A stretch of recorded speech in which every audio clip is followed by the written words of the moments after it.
Dubai champions trophy ഫൈനലിൽ ഇന്ത്യയോട് പൊരുതിത്തോറ്റ New Zealand ടീമിനെ പുകഴ്ത്തി ഇന്ത്യൻ താരം വിരാട് കോഹ്ലി രംഗത്ത്.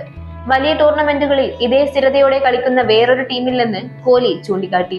സ്വന്തം പദ്ധതികൾ ഇത്രയും വിദഗ്ധമായി നടപ്പാക്കുന്ന വേറെ ടീമില്ല. നിലവിൽ ലോകത്തിലെ ഏറ്റവും മികച്ച ഫീൽഡിംഗ് ടീം ന്യൂസിലൻഡ് ആണെന്നത് നിസ്തർക്കമാണ്. പ്രിയ സുഹൃത്തായ കെയ്ൻ വില്യംസൺ പരാജയപ്പെട്ട ടീമിന്റെ ഭാഗമായി നിൽക്കുന്നതിൽ വിഷമമുണ്ടെന്ന് കോഹ്ലി പറഞ്ഞു. മുൻപ് അദ്ദേഹം ജയിച്ച ടീമിന്റെ ഭാഗമായിരുന്നപ്പോൾ താൻ തോറ്റ ടീമിലായിരുന്നുവെന്നും ചൂണ്ടിക്കാട്ടി. വിസ്മയിപ്പിക്കുന്ന ടീമാണ് ന്യൂസിലൻഡ്. ഏറ്റവും കുറവ് താരങ്ങളെ വെച്ച് രാജ്യാന്തര ക്രിക്കറ്റിൽ അവർ സ്വന്തമാക്കിയിട്ടുള്ള നേട്ടങ്ങൾ എക്കാലവും നമുക്ക് അത്ഭുതത്തോടെ മാത്രമേ കാണാനാകൂ. പ്രധാന ടൂർണമെന്റുകളിൽ ന്യൂസിലൻഡ് ടീം മികവിന്റെ പാരമ്യത്തിലേക്ക് ഉയരുന്ന കാഴ്ച എത്ര തവണ നമ്മൾ കണ്ടിരിക്കുന്നു. വലിയ മത്സരങ്ങളിൽ എപ്പോഴൊക്കെ ന്യൂസിലൻഡിനെ നേരിട്ടിട്ടുണ്ടോ അപ്പോഴെല്ലാം കൃത്യമായ പദ്ധതികളുമായാണ് അവർ കളത്തിലിറങ്ങിയിട്ടുള്ളത്. ന്യൂസിലൻഡിനെ പോലെ സ്വന്തം പദ്ധതികളിൽ ഇത്ര മികച്ച രീതിയിൽ നടപ്പാക്കുന്ന മറ്റൊരു ടീമിനെ കണ്ടിട്ടില്ല. ബോളർമാർ എവിടെയാണ് ബോൾ ചെയ്യാൻ പോകുന്നത് എന്ന കാര്യത്തിൽ പോലും അവരുടെ ഫീൽഡർമാർക്ക് കൃത്യമായ അറിവുണ്ട്.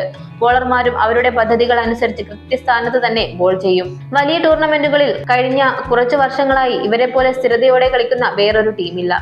സ്വന്തം കഴിവിൽ അവർക്കുള്ള വിശ്വാസം തന്നെയാണ് അതിനുള്ള പ്രധാന കാരണം.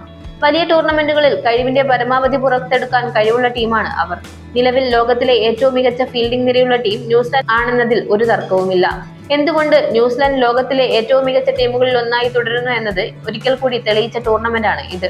എന്റെ ഏറ്റവും പ്രിയപ്പെട്ട സുഹൃത്ത് കെയ്ൻ വില്യംസൺ പരാജിതനായി നിൽക്കുന്നത് കാണുമ്പോൾ വിഷമമുണ്ട്. പക്ഷെ അദ്ദേഹം ഒന്നിലധികം തവണ വിജയിച്ച ടീമിന്റെ ഭാഗമായപ്പോൾ ഞാൻ പരാജയപ്പെട്ട ടീമിലായിരുന്നു. ഞങ്ങൾക്കിടയിൽ എക്കാലവും സ്നേഹം മാത്രമെന്നും കോഹ്ലി പറഞ്ഞു. ദുബായ് രാജ്യാന്തര ക്രിക്കറ്റ് സ്റ്റേഡിയത്തിൽ നടന്ന കലാശപ്പോരിൽ 4 വിക്കറ്റിനാണ് ഇന്ത്യ ന്യൂസിലൻഡിനെ കീഴടക്കിയത്. ടോസ് നേടി ബാറ്റിംഗ് തിരഞ്ഞെടുത്ത ന്യൂസിലൻഡ് നിശ്ചിത 50 ഓവറിൽ 7 വിക്കറ്റ് നഷ്ടത്തിൽ നേടിയത് 251 റൺസാണ്.